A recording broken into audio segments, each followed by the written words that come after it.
നമസ്കാരം. എഡിറ്റേഴ്സ് അവറിലേക്ക് സ്വാഗതം. വിശ്വാസികളെ അംഗീകരിച്ച് മാത്രമേ ഇന്നത്തെ ഇന്ത്യൻ സമൂഹത്തിൽ വിപ്ലവ പാർട്ടികൾക്ക് മുന്നോട്ട് പോകാൻ ആകൂ എന്ന് CPM കേന്ദ്ര കമ്മിറ്റി അംഗം MV ഗോവിന്ദൻ. ശബരിമല വിഷയം നിയമസഭാ തെരഞ്ഞെടുപ്പിൽ പ്രചരണ വിഷയമായിരിക്കവെയാണ് CPMന്റെ നിലപാട് മാറ്റം.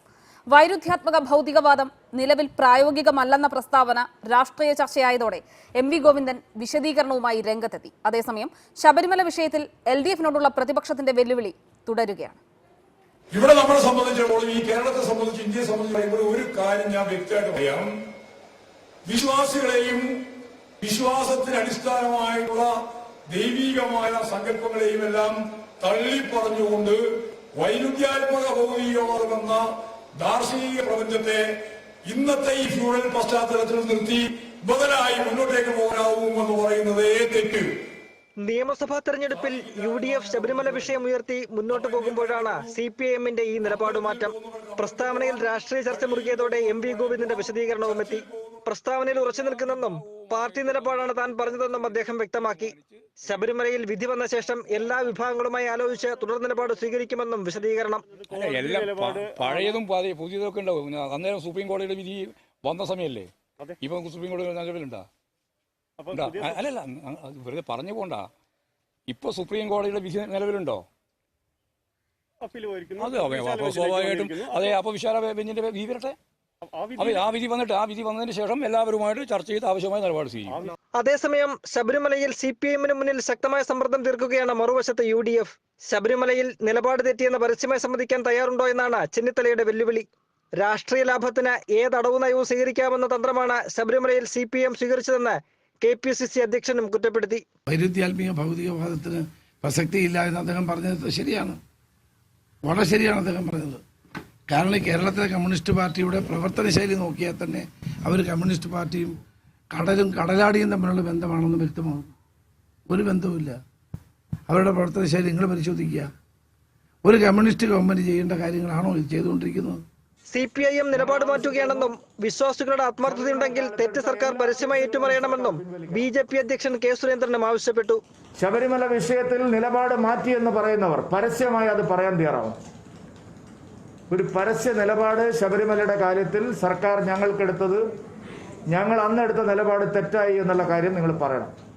റിപ്പോർട്ടർ, തിരുവനന്തപുരം. ശബരിമല വീണ്ടും രാഷ്ട്രീയ ആയുധമാക്കുകയാണ് മൂന്ന് മുന്നണികളും. 2019 ലോക്സഭാ തെരഞ്ഞെടുപ്പിൽ ഇടതുമുന്നണിക്ക് കൈപ്പൊള്ളിയെങ്കിൽ ഇപ്പോൾ അതുകൊണ്ട് തന്നെയായിരിക്കണം ഈ നിലപാട് മാറ്റം എന്ന് വേണം വിശദീകരിക്കാൻ. മറ്റൊരു പ്രധാനപ്പെട്ട കാര്യം, ശബരിമലയിലെ വിശ്വാസവും രാഷ്ട്രീയവും സംബന്ധിച്ചുള്ള ഈ ചർച്ചയിലേക്ക് ഇടതുമുന്നണി പ്രതിനിധികളെ ക്ഷണിച്ചിരുന്നുവെങ്കിലും ഈ വിഷയവുമായി ബന്ധപ്പെട്ടുള്ള ചർച്ചകൾക്ക് ഇടതുമുന്നണിക്ക് താല്പര്യമില്ല എന്ന് ഇതിനോടകം തന്നെ അറിയിച്ചിട്ടുണ്ട്. കോൺഗ്രസ് ഈ വിഷയത്തിൽ ഒരു കരട് നിയമം, ഒരു നിയമ നിർമ്മാണം നടത്തും. അതിന്റെ കരട് ഇതിനോടകം തന്നെ പുറത്തിറക്കിയിരിക്കുന്നു. BJP ഇന്ന് K സുരേന്ദ്രൻ വളരെ ശക്തമായ ഭാഷയിൽ തന്നെ ആ വിഷയത്തെ അഡ്രസ് ചെയ്യാൻ തയ്യാറാകുന്ന ഒരു നിലയുണ്ടാകുന്നു. അഡ്വക്കേറ്റ് ബിജിൽ ജോസഫ് ഉണ്ട്, JDS സംസ്ഥാന ജനറൽ സെക്രട്ടറി, ഇടതുപക്ഷത്ത് നിന്ന് സംസാരിക്കാൻ. അഡ്വക്കേറ്റ് ബിജിൽ, എന്തുകൊണ്ടാണ് ഇടതുമുന്നണിക്ക് ഒരു നിലപാട് മാറ്റം സംഭവിക്കുന്നത്?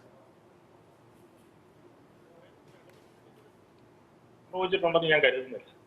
യഥാർത്ഥത്തിൽ സംഭവിച്ചത് UDF ഇപ്പോൾ ഈ വിഷയത്തെ തെരഞ്ഞെടുപ്പ് വിഷയമാക്കി മാറ്റുകയാണ്.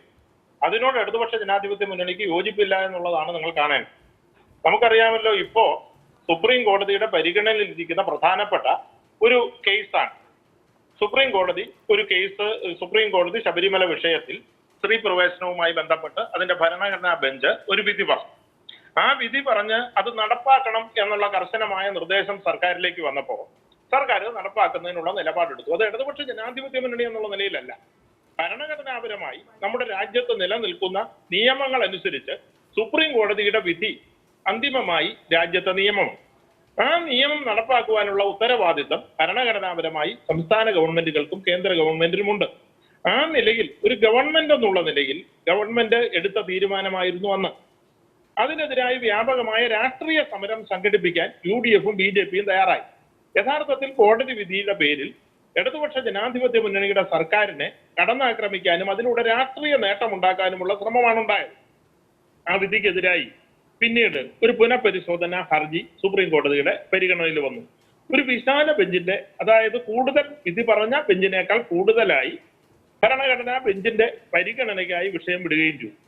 കഴിഞ്ഞ 2 വർഷക്കാലമായി ഇതുമായി ബന്ധപ്പെട്ട് യാതൊരു വിവാദവും സംസ്ഥാനത്തില്ല. അതിനുശേഷം 2 മണ്ഡല പൂജകൾ നടന്നു. ഒരിക്കലും ആരുമായും ബന്ധപ്പെട്ട് സുപ്രീം കോടതിയുടെ വിധിക്കെതിരായോ അല്ലെങ്കിൽ ആചാര ലംഘനവുമായി ബന്ധപ്പെട്ടോ യാതൊരുവിധ നടപടികളും ഉണ്ടായില്ല. യഥാർത്ഥത്തിൽ ഇപ്പോൾ സംഭവിച്ചത് എന്താ? തെരഞ്ഞെടുപ്പിൽ വളരെ വ്യക്തമായും ഇടതുപക്ഷ ജനാധിപത്യ മുന്നണിയുടെ ഭരണ നേട്ടങ്ങളെ നേരിടാൻ കഴിയില്ല എന്ന് വളരെ വ്യക്തമായി പ്രതിപക്ഷത്തിന് ബോധ്യമായ സാഹചര്യത്തിൽ കേരളത്തിന്റെ മുൻ മുഖ്യമന്ത്രി തന്നെ ഉമ്മൻചാണ്ടിയെ പോലെ വളരെ ഉത്തരവാദിത്തപ്പെട്ട ഒരു നേതാവ് പെട്ടെന്ന് പ്രഖ്യാപിക്കുകയാണ് ശബരിമല ഈ തെരഞ്ഞെടുപ്പിൽ മുഖ്യ ചർച്ചാ വിഷയമാക്കും. അങ്ങനെ ശബരിമല വിഷയം ചർച്ചാ വിഷയമാക്കുമ്പോൾ ഇതൊരു രാഷ്ട്രീയ വിഷയമായിട്ടല്ല ഇടതുപക്ഷ ജനാധിപത്യ മുന്നണി കാണുന്നത്. ശ്രീ ബിജിൽ ജോസഫ്, ശരി, നിങ്ങൾക്ക് അത് കോൺഗ്രസിന്റെ മേൽ, അത് കോൺഗ്രസിന്റെ രാഷ്ട്രീയം അല്ലെങ്കിൽ കോൺഗ്രസ് തെരഞ്ഞെടുപ്പിനായി ഉപയോഗിക്കുന്നു എന്നൊക്കെ പറയാം. പക്ഷേ ചോദിച്ച ചോദ്യം അതല്ലല്ലോ. ഇന്ന് എം വി ഗോവിന്ദൻ മാസ്റ്റർ പറഞ്ഞത് എന്താണ്? CPIM-ൽ ഏറ്റവും മുതിർന്ന നേതാക്കളിൽ ഒരാളല്ലേ Shri M V Govindan master? Shri M V Govindan master പറഞ്ഞത് എന്താണ്? വൈരുദ്ധ്യാത്മക ഭൗതികവാദം ഒന്നും ഇപ്പോൾ നടപ്പാകുന്ന ഒന്നല്ല എന്നാണ് അഡ്വക്കേറ്റ് ബിജിൽ ജോസഫ് ഇന്ന് അദ്ദേഹം പറയുന്നത്. ശബരിമല വിഷയത്തിൽ സർക്കാർ ഒളിച്ചുകളി അവസാനിപ്പിക്കണം, സർക്കാർ നിലപാട് വ്യക്തമാക്കണം. അഡ്വക്കേറ്റ് ബിജിൽ ജോസഫ്, അല്ല, എന്താണ് നിലപാടിൽ ഒരു അവ്യക്തതയുള്ളത്? സുപ്രീം കോടതിയുടെ പരിഗണനയിൽ ഇരിക്കുന്ന ഒരു വിഷയം ഇപ്പോ അവിടെ സുപ്രീം കോടതിയുടെ മറ്റെന്തെങ്കിലും വിധിയുണ്ടോ? ഇപ്പോ ആ വിധി നടപ്പാക്കേണ്ടതായ സംഭവങ്ങളുണ്ടോ? ഈ ശബരിമല മണ്ഡലകാലത്തും അത്തരമൊരു വിവാദം ഉയർന്നു വന്നിട്ടുണ്ടോ? ഇതൊന്നുമില്ലല്ലോ. യാതൊരു വിധത്തിലുള്ള തർക്കവും ഇല്ലാതിരിക്കെ നമ്മുടെ കേരള രാഷ്ട്രീയ മണ്ഡലത്തെ വർഗീയമായി ചേരിതിരിക്കാൻ UDF ശ്രമിക്കുന്നു. അത് UDF-ഉം BJP-യും തമ്മിലുള്ള മത്സരമാണ്. ഹിന്ദു വർഗീയതയെ എങ്ങനെ പ്രോത്സാഹിപ്പിച്ച് വോട്ടാക്കി മാറ്റാം, ഹിന്ദുക്കളുടെ മതവികാരത്തെ എങ്ങനെ വോട്ടാക്കി മാറ്റാം എന്നുള്ള പരസ്പര മത്സരം UDF-ഉം BJP-യും തമ്മിൽ നടത്തുകയാണ്. അതിന്റെ അടിസ്ഥാനത്തിൽ മാത്രമാണ് ഇപ്പോ ശബരിമല വിഷയം ഒരു വിവാദ വിഷയമാക്കിക്കൊണ്ട് തെരഞ്ഞെടുപ്പിന്റെ വിഷയമാക്കി മാറ്റാൻ ശ്രമിക്കുന്നത്. അതിന്റെ ഭാഗമാണല്ലോ ഒരു കരട് ബില്ല് പ്രഖ്യാപിച്ചത്. ഇവർക്കിത് സാധിക്കുമോ? നിയമപരമായി സാധിക്കുമെന്ന് എങ്ങനെ, ആരുടെ അഡ്വൈസാണ് ഇവർക്ക് കിട്ടിയത്? സുപ്രീം കോടതി കേവലം ഒരു ആചാരത്തിന്റെ വിഷയത്തിലല്ല ശബരിമലയുടെ കാര്യത്തിൽ തീരുമാനമെടുത്തത്. നമുക്കറിയാമല്ലോ, ഭരണഘടനയുടെ ആർട്ടിക്കിൾ 14-മായി ബന്ധപ്പെട്ട് ഇക്വാലിറ്റി ബിഫോർ ലോ എന്ന സങ്കല്പവുമായി ബന്ധപ്പെട്ട് ഭരണഘടന ഉറപ്പു നൽകുന്ന മൗലികമായ അവകാശങ്ങളുമായി ബന്ധപ്പെട്ടല്ലേ ആ നിയമം? തീർച്ചയായും ഇക്വാലിറ്റിയുമായി ബന്ധപ്പെട്ട് തന്നെയായിരുന്നു ആ നിയമം. പക്ഷെ നോക്കൂ, ഇപ്പോഴത്തെ നിൽക്കുന്നത് വളരെ, നമുക്ക് ഒരു നിമിഷം ശ്രീ അഡ്വക്കേറ്റ് ബിജിൽ ജോസഫ്, നമുക്കറിയാം കഴിഞ്ഞ ലോക്സഭാ തെരഞ്ഞെടുപ്പിൽ ഇപ്പോൾ കോൺഗ്രസ് അവകാശപ്പെടുന്നത് എന്താണ്? കഴിഞ്ഞ ലോക്സഭാ തെരഞ്ഞെടുപ്പിൽ നിങ്ങൾ സ്വീകരിച്ച നവോത്ഥാന നിലപാട് കൊണ്ടാണ് നിങ്ങൾ വലിയ രീതിയിൽ വില കൊടുക്കേണ്ടി വന്നത്. നിങ്ങൾ വലിയ രീതിയിൽ പ്രളയ സമയത്ത് ഈ സംസ്ഥാനത്തിന് വേണ്ടി വലിയ രീതിയിലുള്ള കോൺട്രിബ്യൂഷൻ നൽകിയെന്നൊക്കെ പറഞ്ഞെങ്കിലും എന്ത് സംഭവിച്ചു? നിങ്ങൾക്ക് ലോക്സഭാ തെരഞ്ഞെടുപ്പിൽ 19 സീറ്റും നേടിക്കൊണ്ട് UDF-ന് വിജയിക്കാൻ കഴിഞ്ഞതിന്റെ പ്രധാന പങ്ക് ശബരിമല വിശ്വാസികളുടേതായിരുന്നു എന്നുള്ള ഒരു നരേഷൻ ഉണ്ട് ശ്രീ ബിജിൽ ജോസഫ്. അതല്ല, അങ്ങനെയായിരുന്നെങ്കിൽ കെ സുരേന്ദ്രൻ ശബരിമലയിൽ വലിയ പ്രക്ഷോഭങ്ങൾ ഉണ്ടാക്കിയ ആളാണല്ലോ. അദ്ദേഹം എന്താ പത്തനംതിട്ട ജയിക്കാതെ പോയത്? അതല്ലല്ലോ വിഷയം. അവിടുത്തെ വിഷയം എന്തായിരുന്നു എന്ന് ചോദിച്ചാൽ അവരുടെ മനസ്സിലാക്കേണ്ടത്, അവിടുത്തെ വിഷയം കഴിഞ്ഞ തെരഞ്ഞെടുപ്പിൽ ഇന്ത്യയിലെ പ്രതിപക്ഷങ്ങൾക്ക് ശക്തമായി BJP-ക്കെതിരായി നിലകൊള്ളാൻ സാധിച്ചില്ല. അങ്ങനെ വന്നപ്പോ കോൺഗ്രസ് ഒരു മുഖ്യ പ്രതിപക്ഷം എന്നുള്ള നിലയിൽ BJP-ക്കെതിരായി വന്ന ഒരു ജനവിധിയുടെ ഭാഗമായി അതിന്റെ ബെനിഫിറ്റ് UDF-ന് കിട്ടിയെന്നുള്ളതല്ലാതെ പാർലമെന്റ് തെരഞ്ഞെടുപ്പ് സംസ്ഥാന ഭരണകൂടത്തിന്റെ പ്രവർത്തനത്തിന്റെ വിലയിരുത്തലായി ഞങ്ങളാരും കാണുന്നില്ല. അങ്ങനെ ആയിരുന്നില്ല. രാഹുൽ ഗാന്ധി അടക്കമുള്ള ആളുകൾ കേരളത്തിൽ വന്ന് മത്സരിക്കുകയും അത്തരമൊരു രാഷ്ട്രീയ സാഹചര്യത്തിൽ BJP-യെ അധികാരത്തിൽ നിന്ന് മാറ്റാൻ കഴിയുന്ന വിധം കോൺഗ്രസിന് സംഭാവന ചെയ്യാൻ കഴിയുമെന്ന് കേരളത്തിലെ ജനങ്ങൾ ചിന്തിച്ചു. കേരളത്തിലെ ജനങ്ങൾ അന്ന് ഹിന്ദു വർഗീയതയ്ക്കെതിരായി ചിന്തിച്ചു. കോൺഗ്രസ് ഉയർത്തിയ മതേതര വികാരങ്ങൾക്ക് അനുകൂലമായി നിൽക്കാൻ ചിന്തിച്ചു. ഇപ്പൊ സംഭവിക്കാൻ പോകുന്നത് കൊണ്ടല്ലോ, ഈ തെരഞ്ഞെടുപ്പിൽ, ഈ പാർലമെന്റ് തെരഞ്ഞെടുപ്പിൽ എന്താണോ റിസൾട്ട് ഉണ്ടായത് അതിന്റെ തിരിച്ചടിയായിരിക്കും. ശരി, ഒരു നിമിഷം എനിക്ക് കോൺഗ്രസിന്റെ കൂടെ നിലപാട് അറിയേണ്ടതുണ്ട്. ദയവായി തുടരുക ശ്രീ അഡ്വക്കേറ്റ് ബിജിൽ ജോസഫ്. ഇപ്പോൾ N സുബ്രഹ്മണ്യൻ, KPCC വക്താവ്, ഇപ്പോൾ തത്സമയം ചർച്ചയിൽ. ശ്രീ N സുബ്രഹ്മണ്യൻ, ഈ ഒരു കരട് പുറത്തിറക്കിയിട്ടുണ്ട്. ആ കരട് ഇതിനോടകം തന്നെ കേരളം കണ്ടു കഴിഞ്ഞു. തിരുവഞ്ചൂർ രാധാകൃഷ്ണനാണ്, മുൻ മന്ത്രി തിരുവഞ്ചൂർ രാധാകൃഷ്ണനാണ് ആ കരട് ഇറക്കിയിരിക്കുന്നത്. ഈ നിയമത്തിന്റെ കരട് ഇറക്കുന്ന, നേരത്തെ ഇറക്കുന്ന നടപടിയൊക്കെ ഉണ്ടോ കോൺഗ്രസിന്റെ ഭാഗത്ത് നിന്ന്? ഇതിനു മുമ്പ് ഉണ്ടായിട്ടുണ്ടോ? മന്ത്രി ശ്രീ AK ബാലനല്ലേ വെല്ലുവിളിച്ചത്. UDF ഇത് ആത്മാർത്ഥമായാണ് പറയുന്നതെങ്കിൽ നിങ്ങൾ ഉണ്ടാക്കാൻ പോകുന്ന നിയമത്തിന്റെ കരട് പ്രസിദ്ധീകരിക്കാൻ വെല്ലുവിളിച്ചത് ആരാണ്? കേരളത്തിലെ നിയമവകുപ്പ് മന്ത്രിയാണ്. അപ്പൊ ആ നിയമവകുപ്പ് മന്ത്രി വെല്ലുവിളിച്ച വെല്ലുവിളി ഏറ്റെടുത്തുകൊണ്ടാണ് UDF അധികാരത്തിൽ വന്നാൽ ഞങ്ങൾ ഉണ്ടാക്കാൻ പോകുന്ന നിയമത്തിന്റെ ഒരു കരട് എന്ന് ഞങ്ങൾ പ്രഖ്യാപിച്ചിരിക്കുന്നത്. അതിനകത്ത് ചർച്ചയ്ക്ക് വേണ്ടിയാണ്. അതിനകത്ത് വിശ്വാസി സമൂഹം മാറ്റങ്ങൾ ആഗ്രഹിക്കുന്നുണ്ടെങ്കിൽ ആചാര അനുഷ്ഠാനങ്ങൾ സംരക്ഷിക്കുന്നതിന് വേണ്ടി കേരളത്തിലെ സർക്കാർ ഉണ്ടാക്കുമ്പോൾ UDF ഉണ്ടാക്കാൻ പോകുന്ന നിയമത്തിനകത്ത് അഭിപ്രായങ്ങൾ ഇനിയും ഞങ്ങൾ കൂട്ടിച്ചേർക്കാൻ ശ്രമിക്കും. വിശ്വാസി സമൂഹം ഒരു നിമിഷം ശ്രീ എൻ സുബ്രഹ്മണ്യൻ, അതിലൊരു ക്ലാരിഫിക്കേഷന് വേണ്ടിയിട്ടാണ്. അല്ല ശ്രീ എൻ സുബ്രഹ്മണ്യൻ, അങ്ങനെയാണെങ്കിൽ ഇപ്പോൾ ദേശീയ തലത്തിൽ BJPയുടെ ഒരു വെല്ലുവിളി ഉണ്ടല്ലോ. അതായത് ഇപ്പോൾ നമ്മൾ ആർട്ടിക്കിൾ, അതായത് ജമ്മു കശ്മീരിന്റെ പ്രത്യേക പദവി എടുത്തു കളഞ്ഞ ഒരു സംഗതി ഉണ്ടായല്ലോ ഒരു 2 വർഷം മുമ്പ്. ആ സംഭവം പുനഃസ്ഥാപിക്കുമെന്ന് കോൺഗ്രസ് പ്രഖ്യാപിച്ചു. അങ്ങനെ നിയമം നിങ്ങൾ കൊണ്ടുവരുമെങ്കിൽ അതിന്റെ കരടിറക്കാൻ BJP പറഞ്ഞിരുന്നല്ലോ. എന്തേ ആ നിയമത്തിന്റെ കരടിറക്കുന്നില്ലേ?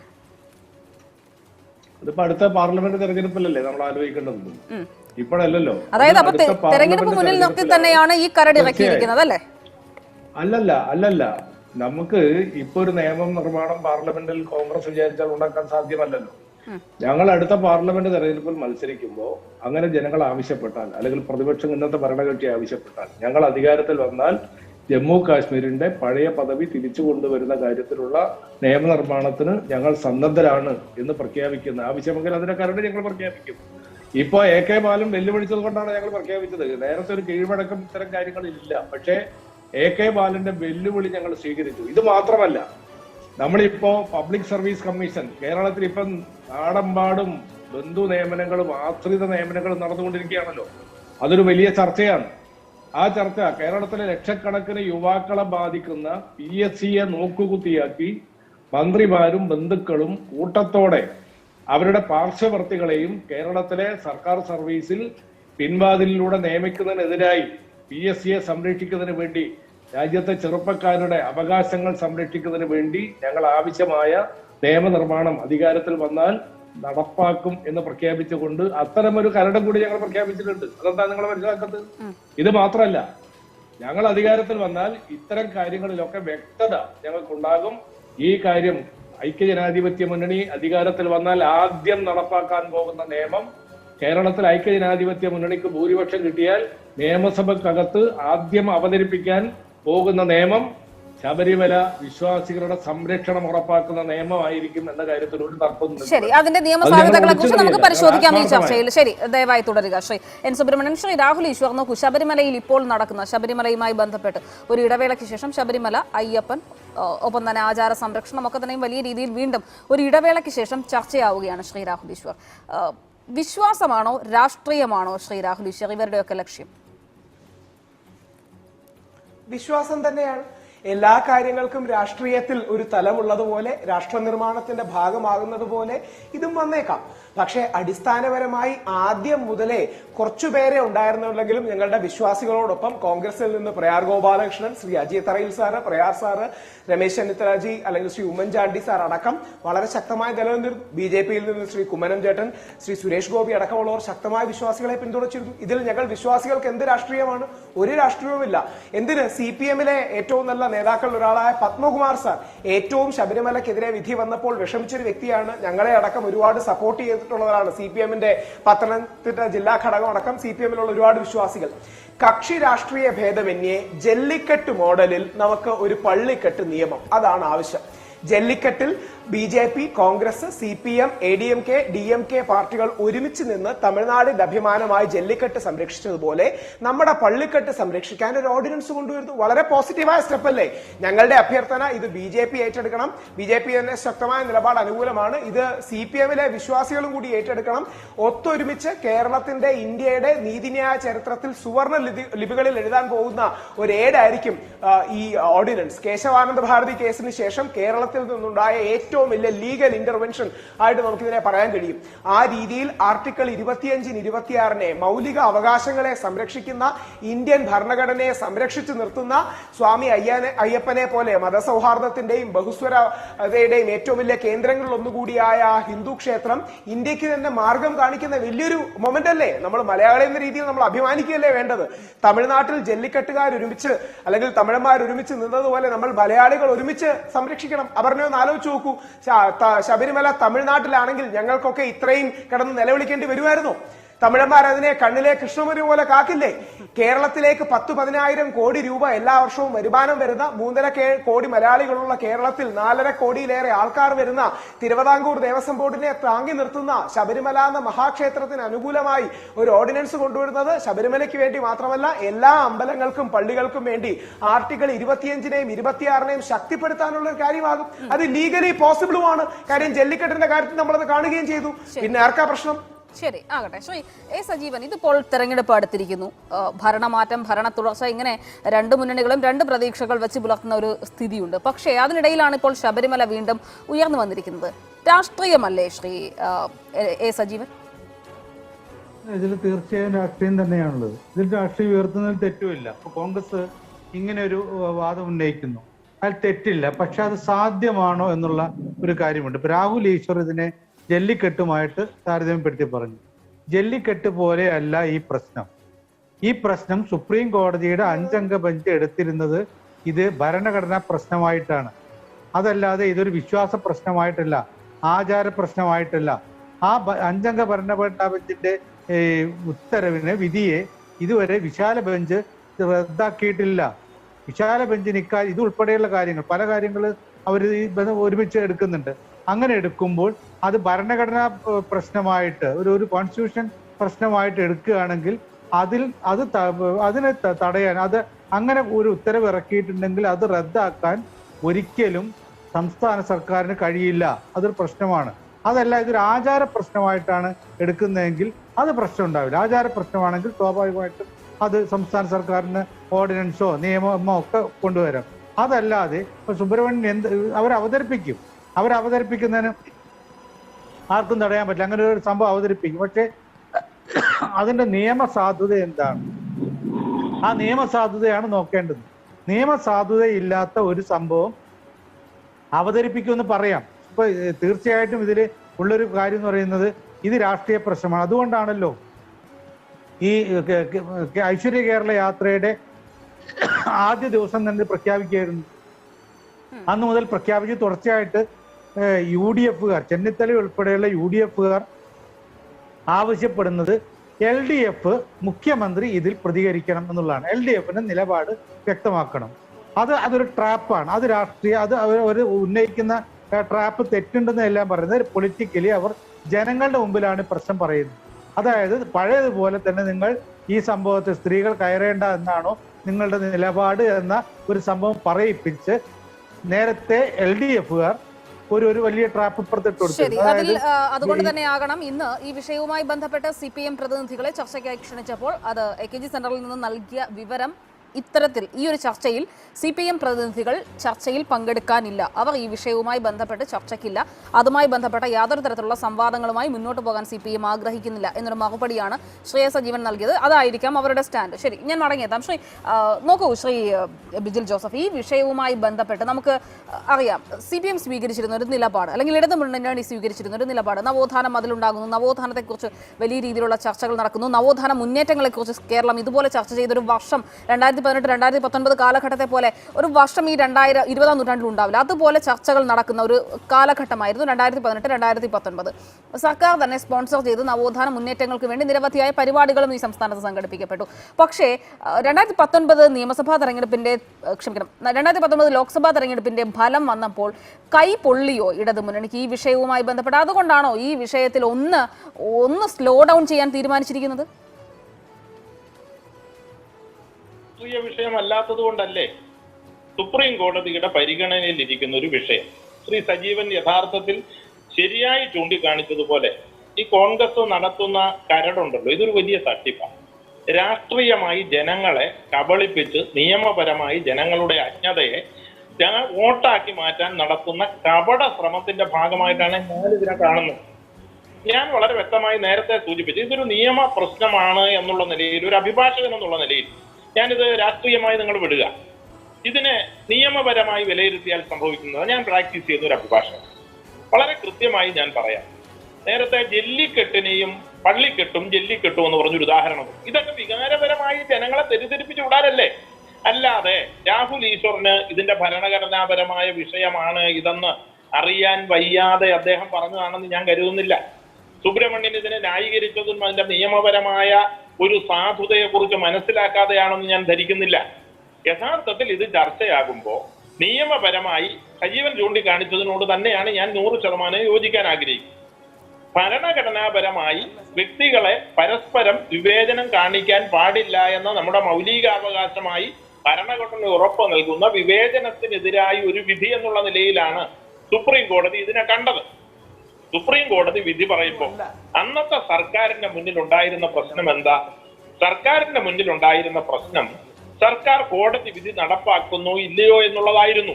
കോടതി വിധി നടപ്പാക്കിയില്ലെങ്കിൽ ഉണ്ടാകാവുന്ന ബുദ്ധിമുട്ടുകളെ സംബന്ധിച്ച് നന്നായി അറിയാവുന്നത് കൊണ്ടാണ് സുപ്രീം കോടതി പറഞ്ഞത് സമയബന്ധിതമായി നടപ്പാക്കാൻ ശ്രമിച്ചത്.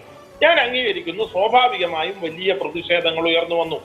ഒരു വലിയ പ്രതിഷേധം ഉയർന്നു വന്നപ്പോൾ ആ പ്രതിഷേധത്തിന് നേതൃത്വം കൊടുത്ത BJP ആണല്ലോ കഴിഞ്ഞ പാർലമെന്റ് തെരഞ്ഞെടുപ്പിന് ശേഷം അധികാരത്തിൽ വന്നത്. എന്താണ് സുപ്രീം കോടതി വിധിയെ മറികടക്കാൻ ഒരു ഓർഡിനൻസ് നിർമ്മിക്കാനുള്ള തന്റെ ഇടം അവർ കാണിക്കാത്തത്, അല്ലെങ്കിൽ അതിനുള്ള നിലപാടുകൾ അവർ സ്വീകരിക്കാത്തത്? അപ്പൊ ഇത് രാഷ്ട്രീയ വിഷയമായി നിലനിർത്തണമെന്നുള്ളതാണ്. 2, കോൺഗ്രസിന് പാർലമെന്റിൽ നല്ല അംഗങ്ങളുണ്ടല്ലോ. സുപ്രീം കോടതി വിധിക്കെതിരായി സുബ്രഹ്മണ്യൻ ഇപ്പൊ പ്രഖ്യാപിച്ച തെരഞ്ഞെടുപ്പ് രാഷ്ട്രീയമാകാവുന്ന ഈ കരട് ബില്ല് എന്താണ് രാഹുൽ ഗാന്ധിയുടെ നേതൃത്വത്തിൽ ഇന്ത്യയുടെ പാർലമെന്റിൽ അവതരിപ്പിക്കാതിരുന്നത്? നിലപാട് വ്യക്തമാകുമായിരുന്നല്ലോ. ഇത്തരം ഒരു കരട് ബില്ല് സ്വകാര്യ ബില്ലായി കൊണ്ടുവരാൻ കേരളത്തിൽ നിന്ന് 19 MP പോയില്ലേ? എന്തുകൊണ്ടൊരു സ്വകാര്യ ബില്ല് അവതരിപ്പിക്കാൻ ഉമ്മൻചാണ്ടിക്ക് തന്റെ MP നിർദ്ദേശം കൊടുക്കാൻ പറ്റിയില്ല?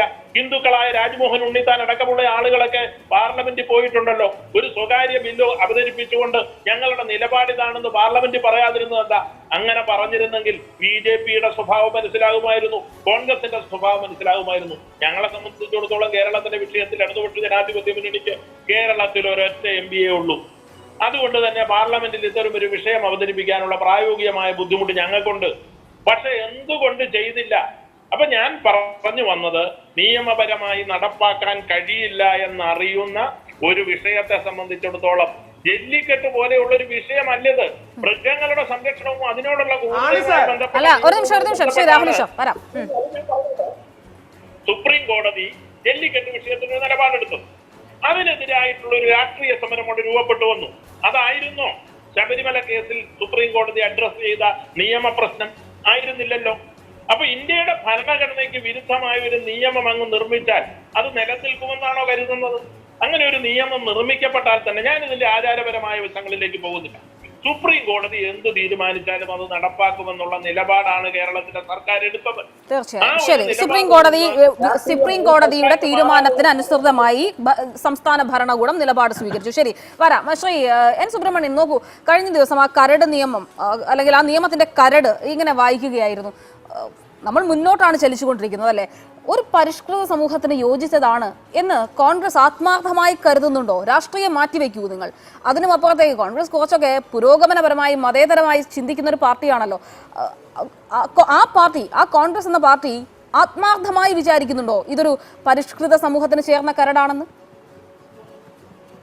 അല്ല, ഇതില് ഇന്ത്യൻ ഭരണഘടന മൗലിക അവകാശങ്ങളിൽ ഉൾപ്പെടുത്തിക്കൊണ്ട് നമ്മുടെ വിശ്വാസങ്ങൾ, നമ്മുടെ ആചാരങ്ങളൊക്കെ സംരക്ഷിക്കാനുള്ള ഒരു ഉറപ്പ് കൂടി നൽകുന്നുണ്ട്.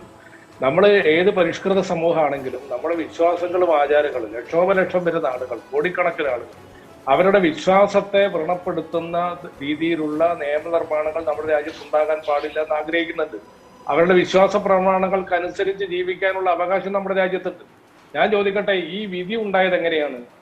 ബഹുമാനപ്പെട്ട സുപ്രീം കോടതി വിധി ഉണ്ടാകാൻ ആവശ്യമായ സാഹചര്യം സൃഷ്ടിച്ചു കൊടുത്തത് കേരളത്തിലെ ഇടതുപക്ഷ ജനാധിപത്യ മുന്നണി ഗവൺമെന്റാണ്.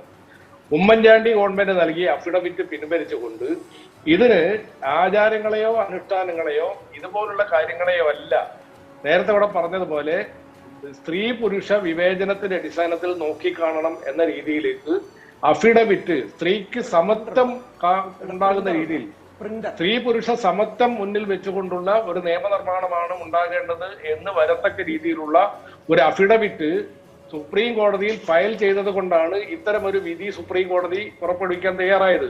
അന്നേ നമ്മുടെ രാജ്യത്തെ ലക്ഷോപലക്ഷം വരുന്ന പാവപ്പെട്ട രാജ്യത്തെ അയ്യപ്പ ഭക്തന്മാരുടെ വികാരങ്ങൾക്ക് അനുസൃതമായി ആ വികാരത്തെ വ്രണപ്പെടുത്താതെ അവരുടെ ആചാരങ്ങളും അനുഷ്ഠാനങ്ങളും സംരക്ഷിക്കുന്ന രീതിയിലുള്ള ഒരു വിധിയാണ് ഈ കാര്യത്തിൽ ഉണ്ടാകേണ്ടത് എന്ന് നോക്കൂ. ആചാരവും അനുഷ്ഠാനവും ഒക്കെ പറയുന്നിട്ടുള്ള ശ്രീ എൻ സുബ്രഹ്മണ്യൻ, നമുക്ക് പല വിശ്വാസങ്ങളും അത് അന്ധവിശ്വാസങ്ങളായിരുന്നു എന്ന് പിന്നീട് തെളിയിക്കപ്പെട്ടിട്ടുള്ളതാണ്. നോക്കൂ ശ്രീ എൻ സുബ്രഹ്മണ്യൻ, സതി എന്നൊരു ആചാരം ഉണ്ടായിരുന്നില്ലേ? ഒരു വലിയ രീതിയിൽ തന്നെ ആചരിച്ചു പോന്നിരുന്നില്ലേ? സതി വേണമെന്ന് ഇപ്പോൾ UDF പറയുമോ ശ്രീ എൻ സുബ്രഹ്മണ്യൻ? ഞാൻ ചോദിക്കട്ടെ, നമ്മൾ വിവാഹം കഴിക്കുമ്പോ എന്തിനാണ് പിന്നെ ഹാരങ്ങൾ ഇടുന്നത് അങ്ങോട്ടും ഇങ്ങോട്ടും? അല്ലാതെ ഒരു ഏതെങ്കിലും ഒരു രജിസ്റ്റർ ഓഫീസിൽ പോയി കല്യാണം കഴിച്ചാൽ പോലെ എന്തിനാണ് വിവാഹ മോതിരിടുന്നത്? അങ്ങനെ എത്രയോ വിവാഹങ്ങൾ നടക്കുന്നു ശ്രീ എൻ സുബ്രഹ്മണ്യൻ. അങ്ങനെയൊക്കെ ഉള്ളവർ ജീവിക്കുന്നില്ലേ? ഉണ്ട്. ആ രാജ്യത്തെ മുഴുവൻ ആളുകളെയും നിങ്ങൾക്ക് അങ്ങനെ കൊണ്ടുവരാൻ സാധിക്കോ? ഇല്ല, വേണ്ടെന്നേ. അങ്ങനെയുള്ളവരും ജീവിക്കുന്നില്ലേ? ആളുകളെ സംബന്ധിച്ച് നമ്മളൊരു ഈ പുരോഗമന രാജ്യമാണ്, അല്ലെങ്കിൽ അതുപോലെ വളരെ ഉയർന്നു ചിന്തിക്കുന്ന ആളുകളാണ്. അതുകൊണ്ട് നാളെ മുതൽ നിങ്ങൾ വിവാഹത്തിന് മാലയിടണ്ട, താലി കെട്ടണ്ട, മോതിരം കൈമാറണ്ട, നിങ്ങൾ രജിസ്റ്റർ ഓഫീസിൽ നോക്കൂ ശ്രീ എൻ സുബ്രഹ്മണ്യൻ, ആരെയും ഇൻസിസ്റ്റ് ചെയ്യുന്നില്ല, നിങ്ങൾ ആരെയും നിർബന്ധിക്കുന്നില്ല. നിങ്ങൾ ശബരിമലയിലേക്ക് പോകൂ എന്ന് പറഞ്ഞ സ്ത്രീകളെ ആരെയും ഇൻസിസ്റ്റ് ചെയ്യുന്നില്ല ശ്രീ സുബ്രഹ്മണ്യൻ. ഞാൻ പറഞ്ഞത് അതുപോലെ നിങ്ങൾ ഈ രാജ്യത്തെ കോടിക്കണക്കിന് ആളുകളുടെ വികാര വിചാരങ്ങളാണ്. ആ വികാര വിചാരങ്ങളെ വ്രണപ്പെടുത്തിക്കൊണ്ടുള്ള ഒരു നിയമത്തെ നമ്മൾ ഇത്തരം കാര്യങ്ങളിൽ അടിച്ചേൽപ്പിക്കുന്നത് നോക്കൂ ശ്രീ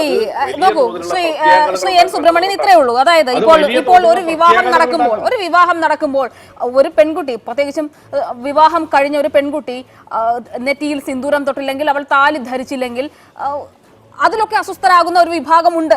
ആ പെൺകുട്ടി താലി ധരിച്ചിട്ടില്ല, സിന്ദൂരം തൊട്ടിട്ടില്ല എന്ന് പറഞ്ഞ് അസ്വസ്ഥരാകുന്ന ഒരു വിഭാഗമുണ്ട്. പക്ഷേ ഇന്ത്യ രാജ്യത്തിലെ ഞാൻ നിങ്ങളെ കാണുന്നില്ല, ഒരു പക്ഷേ നിങ്ങൾ പോലും ഇപ്പോ ഈ ചാനൽ ചർച്ചയ്ക്ക് വന്നിരിക്കുമ്പോൾ സിന്ദൂരം തൊട്ടിട്ടുണ്ടാവും, അല്ലെ പൊട്ട് തൊട്ടിട്ടുണ്ടാവും. ഉണ്ടോന്ന് എനിക്കറിയില്ല. ക്ഷമിക്കണം, ഇത് രണ്ടും ഞാൻ തൊട്ടിട്ടില്ല. അതൊരു വേറൊന്നും കൊണ്ടല്ല. എനിക്ക് ആവശ്യമെങ്കിൽ ഞാൻ തൊടും, അല്ലെങ്കിൽ ഞാൻ തൊടില്ല. അല്ല, ഞാൻ ചോദിക്കുന്നത് എന്തിനാണ് ആചാരം?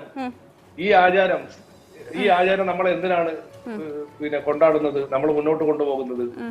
വിവാഹം കഴിക്കുമ്പോൾ എന്തിനാണ് നമ്മൾ ഈ പിന്നെ ഹാരങ്ങൾ കൈമാറുന്നത്? എന്തിനാ താലി കെട്ടുന്നത്? എന്തിനാ മോതിരം കൈമാറുന്നത്? നോക്കൂ ശ്രീ എൻ സുബ്രഹ്മണ്യൻ, പലപ്പോഴും ഇപ്പോൾ എന്നെ സംബന്ധിച്ചിടത്തോളം, നോക്കൂ ഒരു നിമിഷം ശ്രീ രാഹുൽ ഈശ്വർ വരാം. ശ്രീ എൻ സുബ്രഹ്മണ്യൻ, ഇത്രേ ഉള്ളൂ കാര്യം. നോക്കൂ ശ്രീ എൻ സുബ്രഹ്മണ്യൻ, എന്റെ ജോലിയെ സംബന്ധിച്ചിടത്തോളം സുമംഗലിയായ അല്ലെങ്കിൽ വിവാഹം കഴിഞ്ഞ ഒരു സ്ത്രീ ആണെങ്കിൽ സിന്ദൂരം തൊടുന്നത് ഉൾപ്പെടെയുള്ള കാര്യങ്ങൾ അത് ഒരു മതവിശ്വാസത്തിന്റെ ഭാഗമായി അല്ലെങ്കിൽ ഒരു വിശ്വാസത്തിന്റെ ഭാഗമായിട്ടാണ് പലപ്പോഴും ചിത്രീകരിക്കപ്പെട്ടിട്ടുള്ളത്. അതുകൊണ്ട് തന്നെ അങ്ങനെയുള്ള, അതായത് പ്രത്യേകിച്ചും ഒരു മതേതര മൂല്യങ്ങളൊക്കെ ഉയർത്തിപ്പിടിക്കുന്ന ഒരു ജോലി ചെയ്യുന്ന ആളോ അല്ലെങ്കിൽ ഇപ്പോൾ ഒരു സയന്റിസ്റ്റ് ആയ ഒരാളൊക്കെ ആണെങ്കിൽ പലപ്പോഴും, അല്ലെങ്കിൽ അവർ ചെയ്യുന്ന പ്രൊഫഷൻ അനുസരിച്ചായിരിക്കും അവരുടെ മുടി കെട്ടിവെക്കുന്നത്, അല്ലെങ്കിൽ മുല്ലപ്പൂ ചൂടുന്നത്, പൊട്ട് തൊടുന്നത്, സിന്ദൂരം തൊടുന്നതൊക്കെ അതിനനുസരിച്ചാണ്. നമ്മുടെ കാലമൊക്കെ കുറെ മുന്നോട്ട് പോയി. ഇപ്പോൾ വീട്ടിൽ തന്നെ ഇരുന്ന് രാവിലെ ഭർത്താവിന് ചോറും കറിയൊക്കെ വെച്ചു കൊടുക്കുന്ന സ്ത്രീകളൊന്നും അല്ലല്ലോ, എല്ലാ പ്രൊഫഷനിലും വർക്ക് ചെയ്യുന്ന സ്ത്രീകളാണ് ഉള്ളത്. അപ്പൊ ആ വിശ്വാസങ്ങളൊക്കെ തന്നെയും പല കാര്യങ്ങളിലും മാറി മറിഞ്ഞുകൊണ്ടേയിരിക്കുന്നു.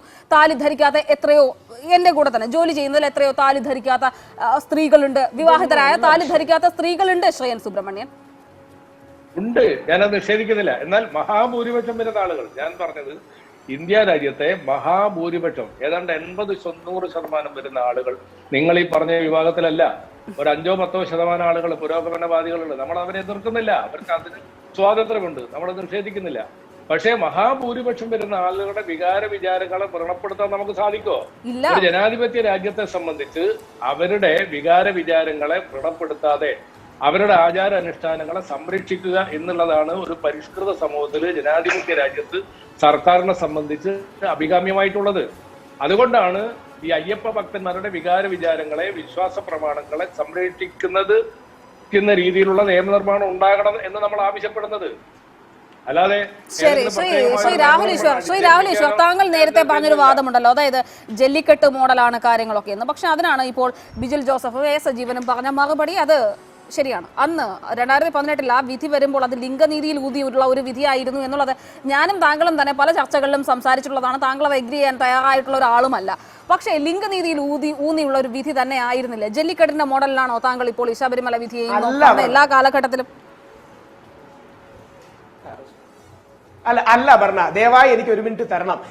ദൈവത്തെ ഓർത്ത് വിശ്വാസിയായിട്ടല്ല, നിയമം പഠിക്കുന്ന ഒരു വ്യക്തി എന്ന നിലയിൽ, ഭരണഘടന പഠിക്കുന്ന ഒരു വ്യക്തി എന്ന നിലയിൽ പറയുകയാണ്. ഈ നിലപാട് ശ്രീ രമേശ് ചെന്നിത്തല അടക്കം ചൂണ്ടിക്കാണിച്ചിട്ടുണ്ട്. ഈ നിലപാട് മുമ്പും പലരും പറഞ്ഞതാണ്. നമ്മൾ വിഷയം ആഴത്തിൽ പഠിക്കാത്തതാണ്. ശബരിമല വിധിയുടെ അടിസ്ഥാനം എന്താ? രാഹുൽ ഈശ്വർ പണ്ടുതൊട്ടേ പറയുകയാണ് എന്റെ നിലപാട് മാറ്റൂ. പ്രതിപക്ഷ നേതാവ് ഒരു ഔദ്യോഗിക പൊസിഷൻ അല്ലേ? ഇത് യൂണിഫോം സിവിൽ കോഡ് കൊണ്ടുവരാനുള്ള കളമൊരുക്കലാണ്. യഥാർത്ഥത്തിൽ ശ്രീ സുബ്രഹ്മണ്യൻ സ്വാമി രാജ്യസഭയിലെ MP അല്ലേ? അദ്ദേഹം പറഞ്ഞത് യഥാർത്ഥത്തിൽ ശബരിമലയിൽ പട്ടാളത്തെ ഉപയോഗിച്ച് യുവതികളെ കയറ്റി, ഞങ്ങളുടെ അമ്മമാരെ അടക്കം വഴിയിൽ നിന്ന് മാറ്റിയിട്ട് അവിടെ പട്ടാളത്തെ ഉപയോഗിച്ച് യുവതികളെ കയറ്റണം, എന്നിട്ട് യൂണിഫോം സിവിൽ കോഡ് നടപ്പാക്കണമെന്നാണ്. ഈ യൂണിഫോം സിവിൽ കോഡ് എന്ന് പറയുന്ന ആർട്ടിക്കിൾ 44, അതായത് ഇത് ഇന്ത്യൻ ഭരണഘടനയാണ്. എനിക്കിത് പവിത്രമായ ഭഗവത്ഗീതയെ പോലെയും പരിശുദ്ധ ബൈബിളിനെയും വിശുദ്ധ ഖുറാനെ പോലെ ഒരു പുസ്തകമാണ്. കാര്യം നമ്മുടെ നാട് നൂറ്റാണ്ടുകളായി ആർജിച്ച പല തത്വങ്ങളും ആശയങ്ങളുമാണ് ഈ പുസ്തകത്തിൽ. പക്ഷേ ഈ ഭരണഘടനയ്ക്കുള്ളിലെ കാലകൂട വിഷമാണ് ആർട്ടിക്കിൾ 44. ഇതാണ് പൂജനീയ സർസംഘ് ചാലക് ഗുരുജി ഗോൾവൽക്കർ ചൂണ്ടിക്കാട്ടുന്നത്. ഹിന്ദു മുസ്ലിം വിരോധമാണ് യൂണിഫോം സിവിൽ കോഡിന്റെ അടിസ്ഥാനം. മുസ്ലിം ജനസംഖ്യ വർദ്ധിക്കുന്നു എന്ന തെറ്റായ വികാരം കാരണം ഹിന്ദുക്കളിലെ ചിലർ പറയുന്നതാണ് ഈ യൂണിഫോം സിവിൽ കോഡ്. ഇത് ഇന്ത്യയുടെ നാശമാണ് എന്നാണ് സർസംഘ് ചാലക് ഗുരുജി ഗോൾവൽക്കർ പറഞ്ഞത്. ഈ ആർട്ടിക്കിൾ 44 എങ്ങനെങ്കിലും അതിന്റെ സെയിൽസ് പിച്ച് ഉണ്ടാക്കാൻ യഥാർത്ഥ വില്ലൻ ഈ മനുഷ്യനാണ്, പിണറായി വിജയൻ അല്ല. പിണറായി വിജയൻ സാറ് ഇതിന്റെ ഇടയിൽ പെട്ടുപോയ ഒരാൾ മാത്രമാണ്. അദ്ദേഹത്തിന്റെ പ്രത്യയശാസ്ത്രം പറയുന്നു. യഥാർത്ഥത്തിൽ ദീപക് മിശ്ര എന്ന് പറയുന്ന ബ്രാഹ്മണിക്കൽ ഷോവനിസ്റ്റായ വ്യക്തി മുസ്ലിങ്ങൾക്ക് പണി കൊടുക്കാൻ, യൂണിഫോം സിവിൽ കോഡ് കൊണ്ടുവരാൻ, ശബരിമലയെ ബലി കൊടുക്കാനാണ് തീരുമാനിച്ചത്. ഇത് തന്നെയാണ് ജല്ലിക്കെട്ടിൽ സംഭവിച്ചത്. അതായത് ജല്ലിക്കെട്ടിന് ശേഷവും ശബരിമലയ്ക്ക് ശേഷവും, ജല്ലിക്കെട്ടിന് ശേഷം മുസ്ലിങ്ങൾ ഈദിന് ആടിനെ ഇറക്കുന്നത് തടയാനും, ശബരിമലയ്ക്ക് ശേഷം മുസ്ലിം സ്ത്രീകൾക്ക് സോക്കോൾഡ് സംരക്ഷിക്കാനായി യൂണിഫോം സിവിൽ കോഡ് കൊണ്ടുവരാനും വേണ്ടി ഉള്ള ഗൂഢാലോചനയാണ് നടന്നത്. സ്വാമി അയ്യപ്പനായിട്ട് അത് തടയുകയാണ് ചെയ്തത്. ഇനി കുറച്ചുകൂടെ കൃത്യമായി ഭരണഘടന മാത്രം പറയാം. ആർട്ടിക്കിൾ 44 എന്ന directive principle of state policy മാത്രമായ ഒരു കാര്യത്തെ കൊണ്ട് ആർട്ടിക്കിൾ 25, 26 എന്ന ഫണ്ടമെന്റൽ റൈറ്റിനെ ഡയലൂട്ട് ചെയ്യാൻ നോക്കിയതാണ്. യഥാർത്ഥത്തിൽ സുപ്രീം കോടതിക്ക് ഇപ്പോൾ ഒരു പരിചിന്തനം തന്നെ ഉണ്ട്. സുപ്രീം കോടതിയുടെ ആ പരിചിന്തനത്തിന് ശക്തി കൂട്ടാനും, ജല്ലിക്കെട്ടിൽ സുപ്രീം കോടതി കനിഞ്ഞ് അനുഗ്രഹിച്ച് അവരുടെ മഹാമനസ്കത കൊണ്ട് ജല്ലിക്കെട്ടിനെതിരായ ഓർഡിനൻസ് ഞങ്ങൾ പരിഗണിക്കില്ലെന്ന് പറഞ്ഞു. അത് സുപ്രീം കോടതി നമുക്ക് കനിഞ്ഞ് അനുവദിച്ചു തരുന്ന അവരുടെ ഡെമോക്രാറ്റിക് സ്പിരിറ്റും മഹാമനസ്കതയുമാണ്. അതേപോലെ നമ്മുടെ പള്ളിക്കെട്ടിന് വേണ്ടി ഒരു നിയമം ഉണ്ടാക്കിയാൽ ആ നിയമം നിലനിൽക്കും. പ്രത്യേകിച്ച് സുപ്രീം കോടതിയിലെ മൊമെന്റ് നമുക്ക് അനുകൂലമാണ്. ഓൾറെഡി ഉള്ള ജഡ്ജിമാരിൽ 3 മുതൽ 4 വരെ നമ്മളെ അനുകൂലിക്കുന്നവരാണ്. ഇത് കേരളം നടത്തുന്ന ഏറ്റവും വലിയ ലീഗൽ ഇന്റർവെൻഷൻ ആകും. അത് ശബരിമലയ്ക്ക് വേണ്ടി മാത്രമല്ല, ഹിന്ദു ക്ഷേത്രങ്ങൾക്ക് വേണ്ടി മാത്രമല്ല, മുസ്ലിം പള്ളികൾക്കും ക്രിസ്ത്യൻ പള്ളികൾക്കും രാജ്യത്തെ എല്ലാ ആരാധനാലയങ്ങൾക്കുമുള്ള സംരക്ഷക കവചം. ആരാധനയ്ക്കും വിശ്വാസത്തിനും ജെൻഡർ എവിടെയാണ് ബാരിയർ ആകുന്നത്? ആരാധനയ്ക്കും വിശ്വാസത്തിനും ജെൻഡർ ബാരിയർ ആകുന്നതാണ് രാഹുൽ ഈശ്വർ. അപർണ, ലക്ഷക്കണക്കിന്, അപർണ ഒരു സെക്കൻഡ്, ആദ്യമായി ശബരിമല പ്രക്ഷോഭത്തിന് ശബരിമലയിൽ അറസ്റ്റ് ചെയ്തത് എന്റെ 86 വയസ്സുള്ള മുത്തശ്ശിയാണ്. എന്റെ മുത്തശ്ശി സ്ത്രീയല്ലേ. രണ്ടാമത് അറസ്റ്റ് ചെയ്ത് എന്റെ അമ്മ മല്ലികാ നമ്പൂതിരിയാണ്. പിന്നീട് എന്നെയും പ്രയാർ ഗോപാലകൃഷ്ണൻ സാറിനെയാണ്. ശബരിമലയിൽ ലക്ഷക്കണക്കിന് സ്ത്രീകൾ വരുന്നുണ്ട്. ഒരു പ്രായ നിയന്ത്രണം മാത്രമേ ഉള്ളൂ. എന്തിനാണ് ആ പ്രായ നിയന്ത്രണം എന്നുള്ളതാണ് പ്രശ്നം. നോക്കൂ, ഏതെങ്കിലും ഒരു പ്യൂരിറ്റിയുടെ ഇംപ്യൂരിറ്റി എന്ന് പറഞ്ഞുകൊണ്ടാണ് ഈ കാര്യത്തിൽ അവിടെയാണ് ഈ ജെൻഡർ ഡിഫറൻസിനെ കുറിച്ച് കൂടുതൽ ശക്തമായി പറയേണ്ടി വരുന്നത്. അവിടെയാണ് ശ്രീ രാഹുൽ ഈശ്വർ. എന്ത് ഇംപ്യൂരിറ്റിയാണ് നിങ്ങൾ ഒരു പ്രത്യേക വിഭാഗത്തിലുള്ള സ്ത്രീകളിൽ കാണുന്നത് ശ്രീ രാഹുൽ ഈശ്വർ? പിന്നെന്താണ് 10 വയസ്സിനും 50 വയസ്സിനും ഇടയിലുള്ള സ്ത്രീകൾക്ക് എന്താണ് പ്രശ്നം ശബരിമലയിലെത്തിയാൽ ശ്രീ രാഹുൽ ഈശ്വർ? UDFന്റെ കരട് നിയമത്തിലടക്കം ചൂണ്ടിക്കാട്ടിയിട്ടുള്ള കാര്യം ടീച്ചേഴ്സ് റൈറ്റ് അല്ലെങ്കിൽ ദേവതയുടെ അവകാശം. അതായത് ഇവിടെ ഇരിക്കുന്ന അപർണയ്ക്കും സുബ്രഹ്മണ്യൻ സാറിനും സജീവൻ സാറിനും അഡ്വക്കേറ്റ് നിഖിലിനും എനിക്കും അടക്കം അവകാശങ്ങൾ ഉള്ളതുപോലെ ഇന്ത്യൻ ഭരണഘടന DT അഥവാ ദേവതയ്ക്ക് റൈറ്റ് കൊടുക്കുന്നുണ്ട്. അതായത് അയ്യപ്പനും ഗുരുവായൂരപ്പനും ബാങ്ക് അക്കൗണ്ട് തുടങ്ങാനും ക്രയവിക്രയങ്ങൾ നടത്താനുമുള്ള റൈറ്റ്സ് ഉണ്ട്. ഇതേപോലെ അയ്യപ്പന്റെ വീട്, ശ്രീ ധർമ്മശാസ്ത്ര അയ്യപ്പന്റെ വീടാണ് ശബരിമല. ആ അയ്യപ്പന്റെ റൈറ്റിൽ പെടുന്ന രാഹുൽ ഈശ്വർ പണ്ട് കുമാരനാശാൻ പറഞ്ഞിട്ടുണ്ട്, ഇന്നലെ ചെയ്ത ഒരു അബദ്ധം അത് ഇന്നത്തെ വിശ്വാസമാകാം, നാളെ അത് ശാസ്ത്രവുമാകും എന്ന് പറഞ്ഞിട്ടുണ്ട്. ഇത് പറയുന്നത് മൂഢർ എന്നൊരു വാക്കുകൂടിയുണ്ട് കുമാരനാശാൻ അതിൽ പറഞ്ഞത്. അതായത് നമുക്ക് നോക്കൂ ശ്രീ രാഹുൽ ഈശ്വർ, നമ്മൾ ജീവിക്കുന്നത് ഏത് നൂറ്റാണ്ടിലാണ് എന്നുള്ളതിന്റെ ബോധ്യത്തിലാണ്. ശ്രീ രാഹുൽ ഈശ്വർ, നിങ്ങളെ പോലുള്ളവർ ഇന്ന് കുമാരനാശാൻ ജീവിച്ചിരുന്നെങ്കിൽ നിങ്ങളെ പോലുള്ളവർ അദ്ദേഹത്തെ തലക്കടിച്ചു കൊന്നേനെ. ഇല്ല, നേരെ തിരിച്ച് ഗാന്ധിജിയും വിവേകാനന്ദനും ശ്രീനാരായണ ഗുരുദേവനും ഞങ്ങൾക്കൊപ്പം ശബരിമല സംരക്ഷിക്കാൻ നിരാഹാരമുള്ള വരുന്നേനെ. കാരണം ശബരിമലയാണ് ഇന്ത്യയുടെ മൈക്രോകോസം. വൈക്കം സത്യാഗ്രഹത്തെ കുറിച്ച് കേട്ടിട്ടുണ്ടോ ശ്രീ രാഹുൽ ഈശ്വർ? വൈക്കം സത്യാഗ്രഹത്തെ കുറിച്ച് കേട്ടിട്ടുണ്ടോ ശ്രീ രാഹുൽ ഈശ്വർ? ഗാന്ധിജി ഏത് തരത്തിലാണ് ഇവിടുത്തെ സവർണ മനോഭാവമുള്ള ഹിന്ദുക്കൾ കൈകാര്യം ചെയ്തതെന്ന് അറിയുമോ ശ്രീ രാഹുൽ ഈശ്വർ? വൈക്കം സത്യാഗ്രഹ സമയത്ത് സവർണ ഹിന്ദുക്കൾ ഏത് തരത്തിലാണ് ഈ മഹാത്മാഗാന്ധിയെ കൈകാര്യം ചെയ്തത്, മോഹൻദാസ് കരംചന്ദ് ഗാന്ധിയെ കൈകാര്യം ചെയ്തതെന്ന് ഓർമ്മയുണ്ടോ ശ്രീ രാഹുൽ ഈശ്വർ? എന്റെ അപർണ, രണ്ടും തമ്മിൽ എന്ത് ബന്ധമാണ്? അതായത് ഇത്രയേ ഉള്ളൂ. ചിലത് മാറേണ്ടതാണ്, ചില വിശ്വാസങ്ങൾ, ചില അന്ധവിശ്വാസങ്ങൾ മാറേണ്ടത് തന്നെയാണ്. അത് മാറുക തന്നെ ചെയ്യും. രണ്ട് കാര്യങ്ങൾ, ഒന്ന് ഭൗതികമായ മറുപടി, രണ്ട് ചുട്ട മറുപടി. ഒന്ന് വൈക്കത്തെ സാധനം കാര്യം പോലെ അല്ല ഇവിടെ. അതായത് ഇവിടെ പ്രായ നിയന്ത്രണം മാത്രമാണ്. ഇതിനെയാണ് പലരും തെറ്റിദ്ധരിച്ചത്. രണ്ട്, 4 സുപ്രീം കോടതി ജഡ്ജിമാർ എതിരെ നിന്നിരുന്നു. വന്ന ദിവസം ഞാൻ മാത്രമാണ് പ്രതികരിച്ചത്. അന്നും എനിക്ക് വിശ്വാസം ഉണ്ടായിരുന്നു ഞങ്ങൾ ജയിക്കുമെന്ന്. അന്ന് 2 വർഷം കൊണ്ട് ഞങ്ങളെ ഏതാനും കൈവിരലിൽ എണ്ണാവുന്ന ആൾക്കാരിൽ നിന്ന് ഈ രാജ്യവ്യാപകമായി പ്രധാനമന്ത്രി നരേന്ദ്രമോദിയും പൂജനീയ സർസംഘചാലക് മോഹൻ ഭഗവത്ജിയും ശ്രീ രാഹുൽ ഗാന്ധിയും ശശി തരൂർ അടക്കമുള്ള വലിയ ആൾക്കാർ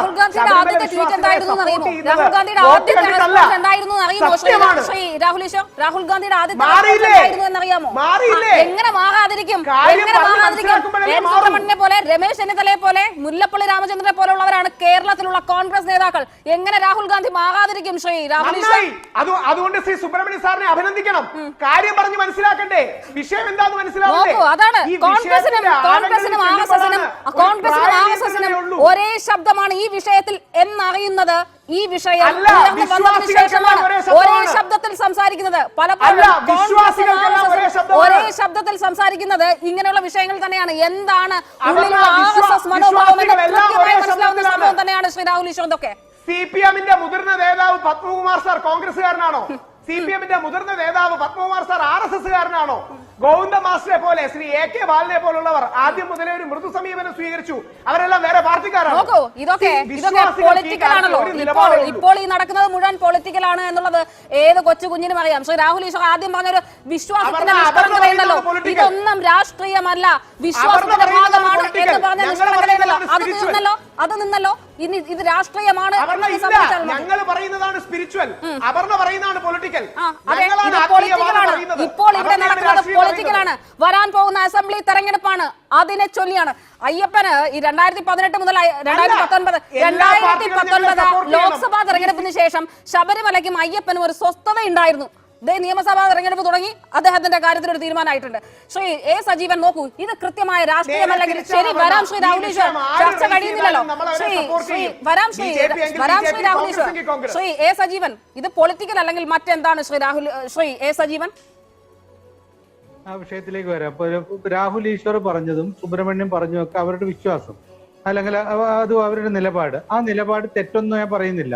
പക്ഷെ ഒരു പ്രശ്നമുള്ളത്, രാഹുൽ ഈശ്വർ നിങ്ങൾ പറയുന്ന പോലെ ഇതിലെ കോടതിയിൽ ഈ ഹർജി വന്നത് തന്നെ ഭരണഘടനാ പ്രശ്നമായിട്ടാണ്.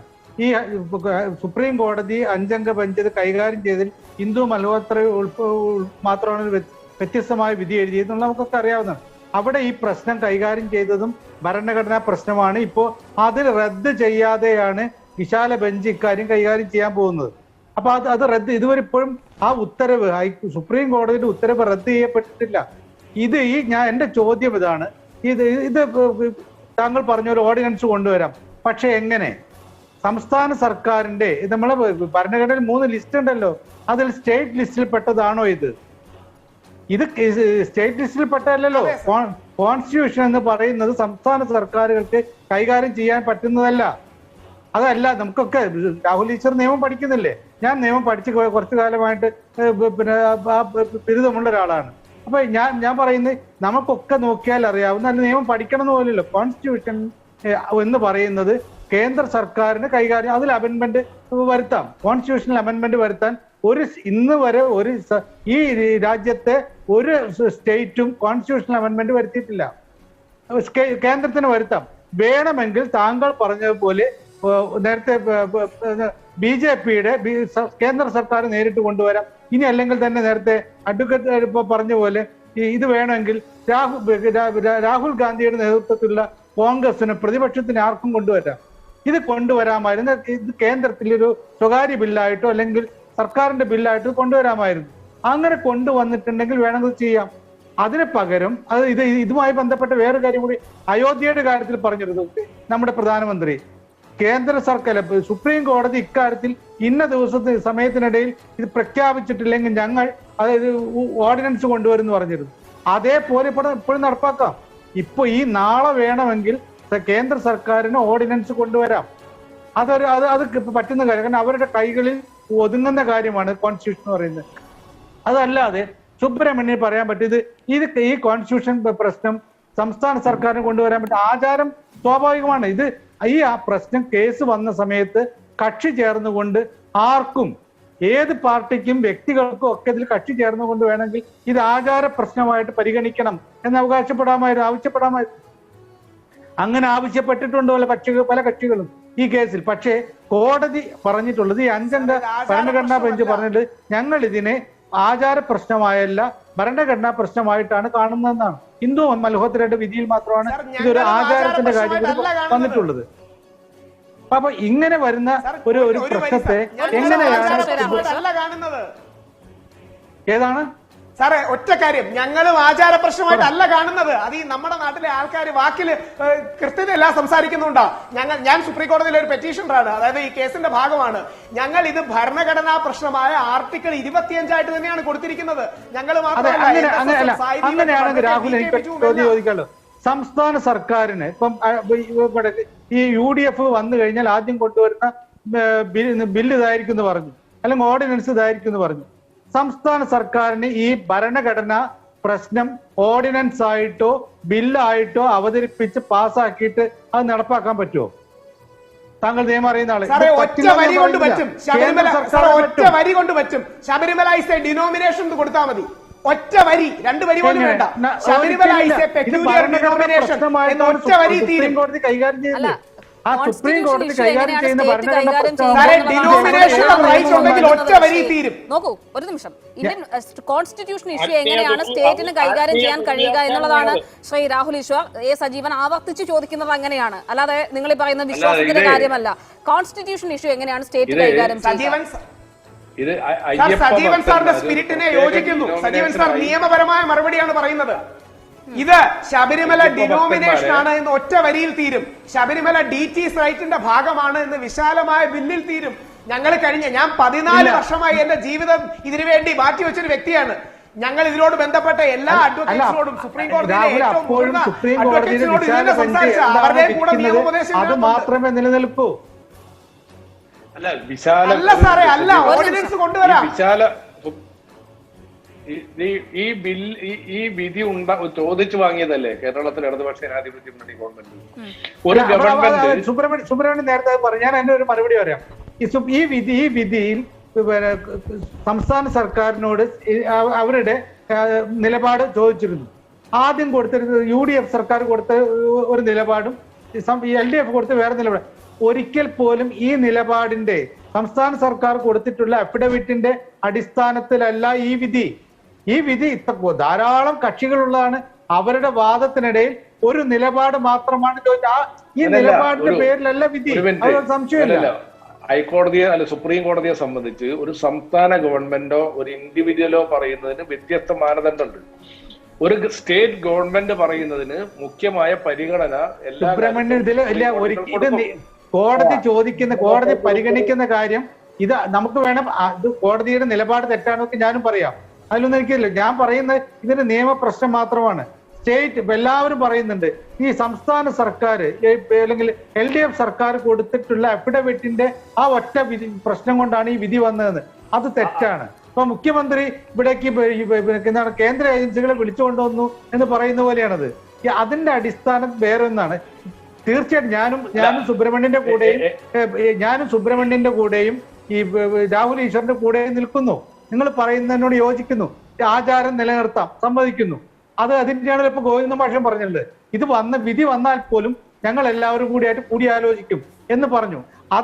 അതൊക്കെ നമുക്ക് പറയാം. പക്ഷേ ഒരു നിമിഷം ഓർഡിനൻസ് കൊണ്ടുവരാൻ കഴിയുമോ, അത് നിലനിൽക്കുമെന്നുള്ളതാണ്. ഞാൻ ചോദിക്കട്ടെ, ഗോവിന്ദൻ മാഷ് പറയുന്നത് ഇന്നത്തെ ഈ വാചകം ന്യായമാണെങ്കിൽ എന്തുകൊണ്ടാണ് ഉമ്മൻചാണ്ടി സർക്കാർ നൽകിയ അഫിഡവിറ്റ് പുതുക്കി കൊടുക്കുമ്പോ മാറ്റി കൊടുക്കുമ്പോ ഇവരെല്ലാവരോടും കൂടി ആലോചിച്ചോ? സുബ്രഹ്മണ്യൻ, ഞാൻ CPM-നെ ന്യായീകരിക്കില്ല. വേറെ കാര്യം കൂടി പറഞ്ഞു, നിങ്ങൾക്ക് വാദിക്കാൻ പറ്റിയ കാര്യം കൂടി പറഞ്ഞു. ഇവിടെ സുപ്രീം കോടതി വിധി വന്നപ്പോ ആ സുപ്രീം കോടതി പറഞ്ഞില്ല ഇരുളിന്റെ മറവിൽ ആളുകൾ അവിടെ കയറ്റണം എന്നുള്ളത്. രണ്ടുപേരെ, കനകദുർഗയെയും ബിന്ദു അമ്മിണിയെയും അവിടേക്ക് കൊണ്ടുപോയത് പോലീസാണ് എന്ന് തെളിയിക്കപ്പെട്ട കാര്യമാണ്. ഒരു കോടതിയും പറഞ്ഞിട്ടില്ല സംസ്ഥാന സർക്കാർ അവിടേക്ക് ആളെ കൊണ്ടുപോകണമെന്ന്. അത് LDF-ന്റെ ഏറ്റവും വലിയ വീഴ്ച തന്നെയാണ്. ഞാൻ നിങ്ങളുടെ അതിന് കൂടെ നിൽക്കാം. അവർ അഫിഡവിറ്റ് ഇതിനെ മാറ്റിക്കൊടുത്തു. അവരെന്തിനാണ് ഇപ്പൊ പറയുന്ന രീതിയിൽ നിന്ന് വ്യത്യസ്തമായ നിലപാടെടുത്തൊക്കെ ചോദിക്കാം. പക്ഷേ ഞാൻ അപ്പോഴും പറയുന്നത്, നിങ്ങളിപ്പോ ഈ തിരുവഞ്ചൂർ രാധാകൃഷ്ണൻ കാണിച്ച കരടില്ലേ, അത് കരടായിപ്പോയി. ഞാൻ അതിലൊരു ഒരു ചെറിയ ചോദ്യം താങ്കളോട് ഞാൻ തിരിച്ചു ചോദിക്കട്ടെ. താങ്കൾ ഒരു നിമിഷം ശ്രീ എൻ സുബ്രഹ്മണ്യൻ താങ്കൾക്ക് അതിന് മറുപടി പറയാം. അതിനു മുമ്പ് ശ്രീ സജീവൻ നോക്കൂ, ഇപ്പോൾ നമുക്കറിയാമല്ലോ ഈ കഴിഞ്ഞ 2018 മണ്ഡലകാലം തുടങ്ങുന്ന സമയത്ത് വലിയ രീതിയിലുള്ള കലാപങ്ങൾ അവിടെ ഉണ്ടാകുന്നു, വലിയ രീതിയിലുള്ള അക്രമ സംഭവങ്ങൾ അവിടെ അരങ്ങേറുന്നു. ആ സമയത്താണ് 2 പേർ, ബിന്ദു അമ്മിണിയും കനകദുർഗയും ഇങ്ങനെ ശബരിമലയിൽ പ്രവേശിക്കാൻ ആഗ്രഹിക്കുന്നു എന്ന് പറഞ്ഞു വരുന്നത്. ആ സമയത്ത് അവർക്ക് സംസ്ഥാന സർക്കാർ പ്രൊട്ടക്ഷൻ ഒരുക്കാതെ ഇങ്ങനെ ആയുധങ്ങളും എടുത്തു നിൽക്കുന്ന ഒരു കൂട്ടത്തിനിടയിലേക്ക് ഇറക്കി വിടുകയായിരുന്നോ വേണ്ടത് ശ്രീ എ സജീവൻ? അല്ല, അതെ ഞാൻ അതിന് മറുപടി പറയാം. ആദ്യഘട്ടത്തിൽ 2 പേര് വന്നു. ആ 2 പേര് വന്ന് അവരെ ഇവർ തടയുമ്പോൾ പോലീസ് പ്രൊട്ടക്ഷൻ കൊടുത്തു. പോലീസിന് വേണമെങ്കിൽ പരമാവധി ഫോഴ്സ് ഉപയോഗിച്ചുകൊണ്ട് വേണമെങ്കിൽ അവരവിടെ കയറ്റാമായിരുന്നു. കോടതി വിധി നടപ്പാക്കാനാണെങ്കിൽ പോലീസിന് ആ പകൽ വെളിച്ചത്തിൽ വന്ന 2 പേരെ, ആ 2 പേരെ അവിടെ കയറ്റാമായിരുന്നു. പോലീസ് ആദ്യഘട്ടത്തിൽ ഈ പടച്ചട്ടൊക്കെ പോലീസിന്റെ തൊപ്പിയും മറ്റൊക്കെ കൊടുത്തിട്ടാണല്ലോ കയറ്റാൻ ശ്രമിച്ചത്. പക്ഷെ ഒരു ഘട്ടത്തിലെത്തി പോലീസ് തന്നെ ഇവരെ നിർബന്ധിച്ച് തിരിച്ചയച്ചു.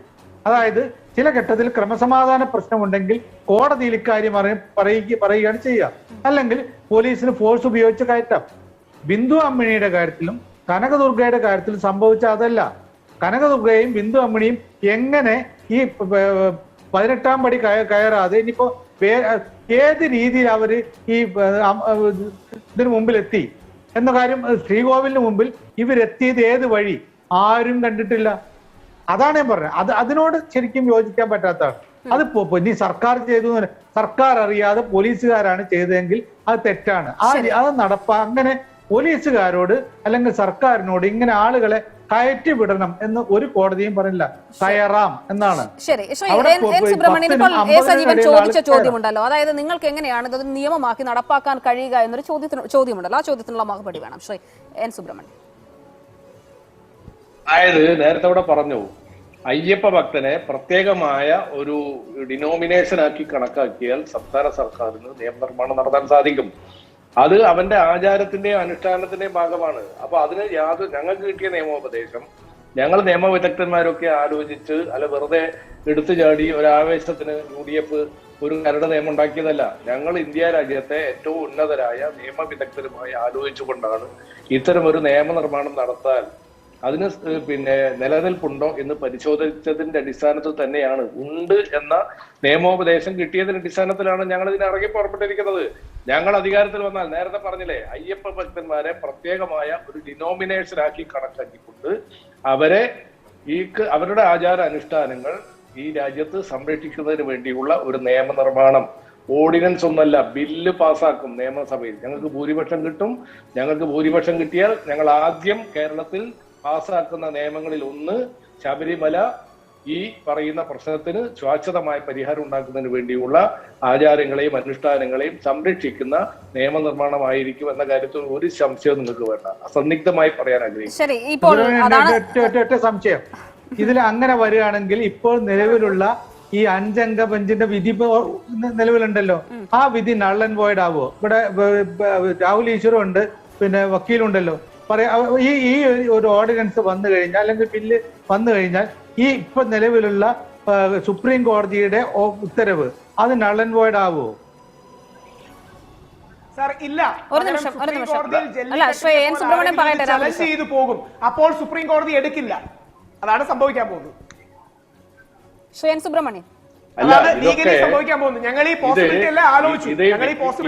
ഇത് വിശാല ബെഞ്ചിന്റെ മുമ്പിലുള്ള ഹർജികളെ സംബന്ധിച്ചൊക്കെ ഞങ്ങൾ ഇത് നിയമവിദഗ്ധന്മാരായിട്ട് ഇന്ത്യ രാജ്യത്തെ ഉന്നതരായ ഏറ്റവും പ്രധാനപ്പെട്ട നിയമവിദഗ്ധന്മാരുമായി ആലോചിച്ചുകൊണ്ടാണ് ഇത്തരം ഒരു കാര്യത്തിന് ഞങ്ങൾ മുന്നോട്ട് വന്നിരിക്കുന്നത്. അവരൊക്കെ ഞങ്ങളോട് പറഞ്ഞിരിക്കുന്നത് ഇത്തരം ഒരു നിയമനിർമ്മാണം നടപ്പാക്കിയ നിയമനിർമ്മാണ സഭ ഇത് ഒരു പ്രത്യേക ഡിനോമിനേഷനായി അയ്യപ്പ ഭക്തന്മാരെ കാണുകയും അവരുടെ സംരക്ഷണത്തിന് വേണ്ടി ഒരു നിയമനിർമ്മാണം നടപ്പാക്കിയാൽ അത് നേരത്തെ നിങ്ങൾ ഈ പറഞ്ഞതുപോലെ ഇക്വാലിറ്റിയുടെ മുമ്പിൽ വരില്ല. അത് പ്രത്യേക ഡിനോമിനേഷൻ.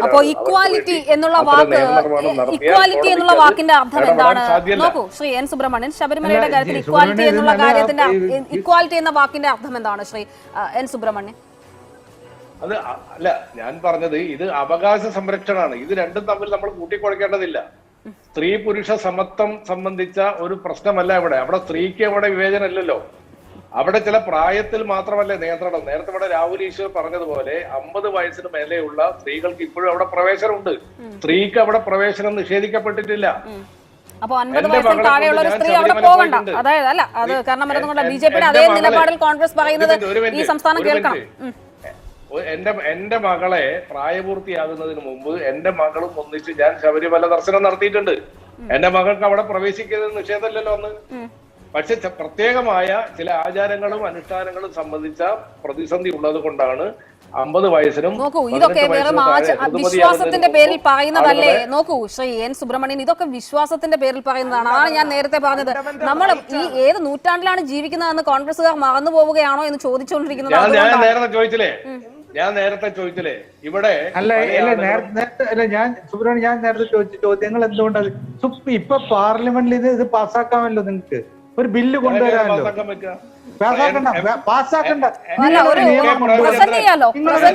നിങ്ങളൊരു സ്വകാര്യ ബില്ല് കൊണ്ടുവന്നാൽ ഈ BJP തടയുമോ? BJP അതിനെതിരാകുമോ? നോക്കൂ, UDFന്റെ ഭാഗമായി NK പ്രേമചന്ദ്രൻ പാർലമെന്റിൽ ഇത്തരം ഒരു സ്വകാര്യ ബില്ല് കൊണ്ടുവരാൻ ശ്രമിച്ചിട്ടുണ്ട്.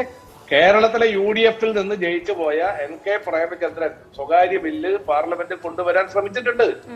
ആ ബില്ല് അവതരിപ്പിക്കാനുള്ള അവതരണാനുമതി പോലും കിട്ടാതെ പോയതാണ്. ഞങ്ങൾ പരിശ്രമിക്കാത്തതുകൊണ്ടാണോ? ഞങ്ങൾ ആലോചിക്കാതെ പ്രേമേന്ദ്രൻ മാത്രം അത് അവിടെ അവതരിപ്പിക്കാൻ ശ്രമിക്കോ? ഞങ്ങളെ ഭാഗമല്ലേ പ്രേമേന്ദ്രൻ. ശരി, ശ്രീ രാഹുൽ ഈശ്വർ.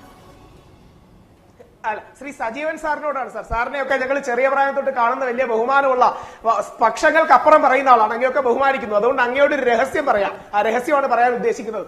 മുസ്ലിങ്ങൾക്ക് പണി കൊടുക്കാൻ കൊണ്ടുവന്ന നിയമമാണ്. അതായത് മുസ്ലിങ്ങൾക്ക് പണി കൊടുക്കാനും അവരുടെ പള്ളികളുടെ മേലിൽ അധികാരം സ്ഥാപിക്കാനും ഞാനടക്കം ജനിച്ച സമുദായത്തിലെ ബ്രാഹ്മണിക്കൽ ഷോവിനിസ്റ്റുകൾ നടത്തിയ പൊറാട്ട് നാടകമാണ് ഈ സാധനം. ദൈവത്തിനാണ് അത് പൊളിഞ്ഞു പോയതുകൊണ്ട് നമ്മൾ ആശ്വസിക്കുകയാണ് വേണ്ടത്. ഭരണഘടനയുടെ സംരക്ഷണമാണ് യഥാർത്ഥത്തിൽ നടന്നത്. അതായത് ഇന്ത്യൻ ഭരണഘടനയെ യഥാർത്ഥത്തിൽ അയ്യപ്പൻ സംരക്ഷിക്കുകയാണ്. ജല്ലിക്കെട്ടിലാകട്ടെ പള്ളിക്കെട്ടിലാകട്ടെ യഥാർത്ഥത്തിൽ മുസ്ലിം സമുദായത്തിന്റെ ഐഡന്റിറ്റി ഇറേസ് ചെയ്യാനും അവർക്ക് മേൽ കുതിര കയറാനും അവർ ദേശീയവാദികളല്ലെന്ന് പറയാനും യൂണിഫോം സിവിൽ കോഡിനെ സപ്പോർട്ട് ചെയ്യില്ലെങ്കിൽ നീയൊക്കെ പാകിസ്ഥാനി പോടാന്ന് പറയാനും തീവ്ര വലതുപക്ഷം വെക്കുന്നവർക്ക് സ്പേസ് ഉണ്ടാക്കാൻ വേണ്ടി ജസ്റ്റിസ് ദീപക് മിശ്ര ചെയ്തതാണ്. സർ, ഈ സത്യം നമ്മൾ പറഞ്ഞില്ലെങ്കിൽ ഇത് രാഹുൽ ഈശ്വറിന്റെ നിലപാടായി എടുക്കേണ്ട.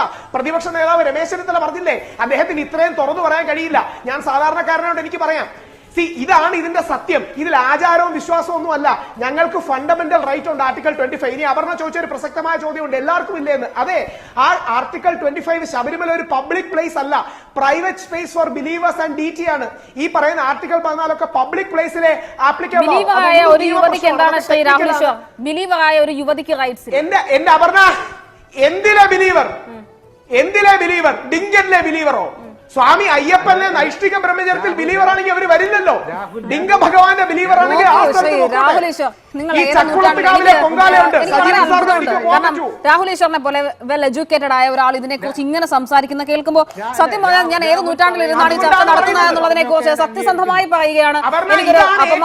പുരോഗമനപരം നിങ്ങൾ പറയുന്ന ഏറ്റവും വലിയ പോസിറ്റീവ് ഇതാണ്. അതായത് കേരള ഹൈക്കോടതിയുടെ വിധിയിലെ ഒരു വരി കൂടെ പറയാം. ഹിന്ദു സമുദായത്തിലെ പിന്നോക്കക്കാരോട് വിവേചനം പല അമ്പലം കാണിച്ചിരുന്ന കാലത്ത് പോലും ശബരിമലയിൽ എല്ലാ സമുദായങ്ങൾക്കും മതങ്ങൾക്കും ഇവിടെ പ്രവേശനം ഉണ്ടായിരുന്നു. ഏറ്റവും വലിയ മാതൃകയാണ്. അവർ ഞങ്ങളെയാണോ പുരോഗമനം പഠിപ്പിക്കുന്നത്? മുസ്ലിമായ വാവര് സ്വാമിയെയും ക്രിസ്ത്യാനിയായ വെളുത്ത സ്വാമിയെയും തൊഴുതിട്ട് അയ്യപ്പനെ കാണാൻ പോണ ഞങ്ങളോടാണോ നിങ്ങൾ മതേതരത്വം പറയുന്നത്? ഇത് നിങ്ങളുടെ തെറ്റായ ഒരു തെറ്റിദ്ധാരണയാണ് ഈ മതേതരത്വത്തിന്റെ സാധനം. ഇത് മതേതരത്വം ഒന്നുമല്ല. ജസ്റ്റിസ് ദീപക് മിശ്ര എന്ന കറപ്റ്റായ ജഡ്ജി കാണിച്ച ഏറ്റവും മോശകരമായ കാര്യമാണ്. ഇനി ഒരു വരി കൂടി പറയാം, രാഹുൽ ഈശ്വറിനെ വിടൂ. ജസ്റ്റിസ് കുര്യൻ ജോസഫ് ക്രിസ്ത്യാനിയാണ്, സുപ്രീം കോടതി ജഡ്ജിയായിരുന്നു. അദ്ദേഹം ശബരിമലയ്ക്ക് അനുകൂലമായി പറഞ്ഞുകൊണ്ട് അദ്ദേഹത്തെ ബെഞ്ചിൽ നിന്ന് മാറ്റി. നമ്മുടെ ജോണി ലൂക്കാസിന്റെ മനോരമയിലെ നേരെ ചൊവ്വേ പരിപാടിയിൽ അദ്ദേഹം തന്നെ ഇത് പറയുന്നുണ്ട്. I was unceremoniously removed. ഇതിന് കാലവും ഭാവിയും ഉത്തരം പറയുമെന്ന്. ഈ നിങ്ങൾ അതിന്റെ താല്പര്യങ്ങൾ മനസ്സിലാക്കുന്നില്ല. എന്തിനു വേണ്ടിയാണ് ഇത് കൊണ്ടുവന്നത്? ഇത് സ്ത്രീകളെ എന്തിനു വേണ്ടി എന്ന് പറഞ്ഞപ്പോഴത്തേക്ക് അത് കൊണ്ടുവന്ന ഒരു വിപ്ലവം ഉണ്ടല്ലോ. ആ വിധി പറയുന്നതിലെ ഒരു ആ വിധി തരുന്ന ഒരു കോൺഫിഡൻസ് ഉണ്ടല്ലോ. ജെൻഡർ ഇക്വാലിറ്റിയെ കുറിച്ചുള്ള ഒരു പുതിയ ഒരു എന്ത് കുതിര കയറുന്നു ശ്രീ രാഹുൽ ഈശ്വർ? ആര് കുതിര കയറുന്നു ശ്രീ രാഹുൽ ഈശ്വർ? ഒരു 10 വയസ്സിനും 50 വയസ്സിനും ഇടയിലുള്ള ഒരു സ്ത്രീ ശബരിമലയിൽ എത്തിയാൽ അയ്യപ്പന്റെ നൈഷ്ഠിക ബ്രഹ്മചര്യത്തിന് എന്ത് സംഭവിച്ചു പോകും ശ്രീ രാഹുൽ ഈശ്വർ? ഇതൊക്കെ ഏത് നൂറ്റാണ്ടിൽ ഇരുന്നാണ് ശ്രീ രാഹുൽ ഈശ്വർ താങ്കളെ പോലുള്ളവർ പറയുന്നത് ശ്രീ രാഹുൽ ഈശ്വർ?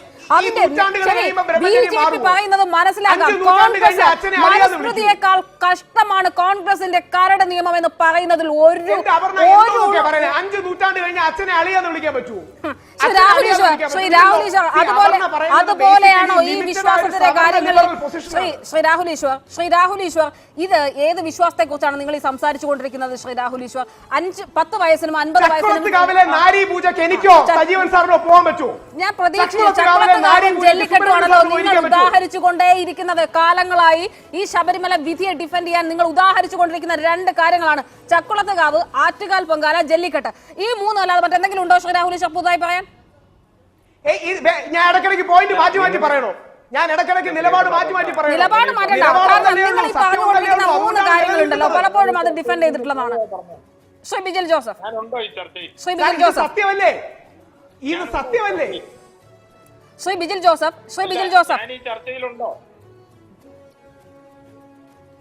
ഹലോ ശ്രീ ബിജിൽ ജോസഫ് താങ്കൾ കേൾക്കാമോ? പറയൂ. അല്ല ശ്രീ ബിജിൽ ജോസഫ്, ഇതിൽ ഇപ്പോൾ കോൺഗ്രസ് എടുക്കുന്ന സ്റ്റാൻഡ് അതൊരു നിയമമായി കൊണ്ടുവരാൻ കഴിയുമെന്നുള്ളതാണ്. ശ്രീ എ സജീവൻ നേരത്തെ ചോദിച്ചത് അത് എങ്ങനെയാണ് അത് സ്റ്റേറ്റിന് കഴിയുക എന്നുള്ളതാണ്. പ്രത്യേകിച്ചും കോൺസ്റ്റിറ്റ്യൂഷന്റെ ഭാഗമായി നിൽക്കുന്ന ഒരു സംഭവം. താങ്കളുടെ അഭിഭാഷകൻ കൂടിയാണല്ലോ, അതിന്റെ സാധ്യതകൾ എങ്ങനെയാണ് ശ്രീ ബിജിൽ ജോസഫ്? അല്ല, അതൊരിക്കലും സാധ്യതയില്ലാന്ന് ഞാൻ തുടക്കത്തിലേ പറഞ്ഞല്ലോ. ഈ കരട് വെറും ജനങ്ങളുടെ കണ്ണിൽ പൊടിയിടാനുള്ള കരടാണ്. വളരെ വ്യക്തമായും സുപ്രീം കോടതിയുടെ പരിഗണനയിൽ ഇരിക്കുന്ന ഈ കേസിൽ ഭരണഘടനാ ബെഞ്ച് ഭരണഘടനാപരമായ ഒരു വിഷയം കൈകാര്യം ചെയ്യുമ്പോൾ ഇവർക്ക് എങ്ങനെയാണ് ഇത്തരപ്പെടുന്നത്? ഇതിപ്പോ പറഞ്ഞല്ലോ, ഒരു ഡിനോമിനേഷനായി കണക്കാക്കും. ശബരിമലയെ സംബന്ധിച്ച് ആത്മീയമായി ഇവർക്ക് അറിയാമോ? ശബരിമലയെ സംബന്ധിച്ചിടത്തോളം ശബരിമലയിൽ ആരെയെങ്കിലും ഹിന്ദു മതവിശ്വാസികൾക്ക് മാത്രമായി പ്രവേശനം, ഗുരുവായൂർ അങ്ങനെയാണല്ലോ, അങ്ങനെ അല്ലാത്തൊരു സ്ഥലമല്ലേ ഇത്?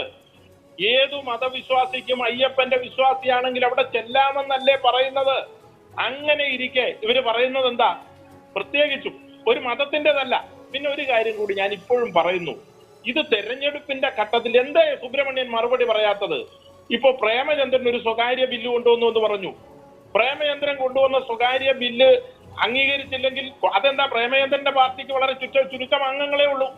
അതിനാവശ്യമായ പിന്തുണ പോലും കൊടുത്തില്ല. ഇതൊക്കെ കൊടുക്കാതെ പാർലമെന്റിന്റെ ഇത് ഒരു കാര്യം നേരത്തെ സജീവൻ സൂചിപ്പിച്ചതാണ് അതിന്റെ യഥാർത്ഥ വസ്തുത. ഇന്ത്യയുടെ ഭരണഘടനാപരമായ കാര്യങ്ങളെ സംബന്ധിച്ച് ഭരണഘടനയെ അമെൻഡ് ചെയ്തുകൊണ്ടല്ലാതെ ഇത്തരം ഒരു നിയമനിർമ്മാണത്തിലേക്ക് പോകാൻ കഴിയും. വളരെ വ്യക്തമായും കേശവാനന്ദ ഭാരതി എന്തായാലും ഇത് രാഷ്ട്രീയം തന്നെയാണ് എന്ന കാര്യത്തിൽ ഒരു സംശയവും ആർക്കും വേണ്ട എന്നുള്ളതാണ്. അത്രമേൽ നിഷ്കളങ്കരൊന്നുമല്ല കേരളത്തിൽ രാഷ്ട്രീയം വീക്ഷിക്കുന്നവർ എന്നതും സത്യമാണ്. വളരെ നന്ദി ശ്രീ ബിജിൽ ജോസഫ്, സജീവൻ, രാഹുൽ ഈശ്വർ, ഒപ്പം തന്നെ സുബ്രഹ്മണ്യൻ ചർച്ചയിൽ പങ്കെടുത്തതിന്. ഇടവേളയ്ക്ക് ശേഷം വാർത്തകൾ.